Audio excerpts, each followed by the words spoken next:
C'est toute l'organisation des divisions françaises qui évolue. Le national, jusqu'ici plus haut niveau amateur, devient la Ligue 3 et accède au statut professionnel. Par ricochet, le national 2 devient un national 1, tandis que le national 3 devient national 2. Premier grand changement pour le VFC La Roche, le statut professionnel. C'est historique car ce sera la première fois qu'un club vendéen évoluera officiellement dans un championnat professionnel. La Roche avait bien connu la deuxième division durant 4 saisons au début des années 90, mais le championnat n'était pas encore professionnel. Il ne l'est devenu qu'à partir de 1993, l'année de la relégation du club. Techniquement, c'est donc une première en Vendée. Concernant la formule de ce nouveau championnat, la Ligue 3 comptera 18 clubs, 2 équipes monteront directement en Ligue 2, tandis que les clubs classés de la 3e à la 6e place disputeront des barrages d'accession. 3 équipes seront reléguées vers le National 1. Côté diffusion, Ligue 1+ sera le diffuseur exclusif de la Ligue 3. 2 créneaux ont été annoncés. L'affiche de la journée, le jeudi à 20h45, tandis que les autres rencontres se joueront le samedi à 15h. Sur le plan financier à présent, le championnat passera sous le contrôle de la DNCG, reconnue comme le gendarme du football français. L'objectif est de pérenniser le championnat et d'éviter la gabegie financière qui a touché plusieurs clubs ces dernières années. Enfin, toujours une question à régler, celle du stade Henri Desgranges que le club continuera de partager avec le club de rugby du FCY.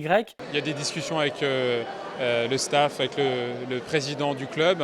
Il y a des discussions avec les autres clubs, les autres associations sportives qui utilisent aussi le stade. Et on trouvera des solutions en bonne intelligence pour que chacun puisse trouver sa place à Desgranges dans un premier temps, et puis après on verra pour la suite. De son côté, le Poiré retrouve un an après sa descente un championnat qu'il connaît bien, le National 2, désormais rebaptisé National 1. La 4e division française devient ainsi le plus haut niveau amateur, un contexte comparable à celui qu'avait connu le football vendéen il y a une dizaine d'années avec le club de Luçon et des Herbiers. Pour les deux clubs, l'objectif sera dans un premier temps d'assurer son maintien avant, pourquoi pas, de viser plus haut.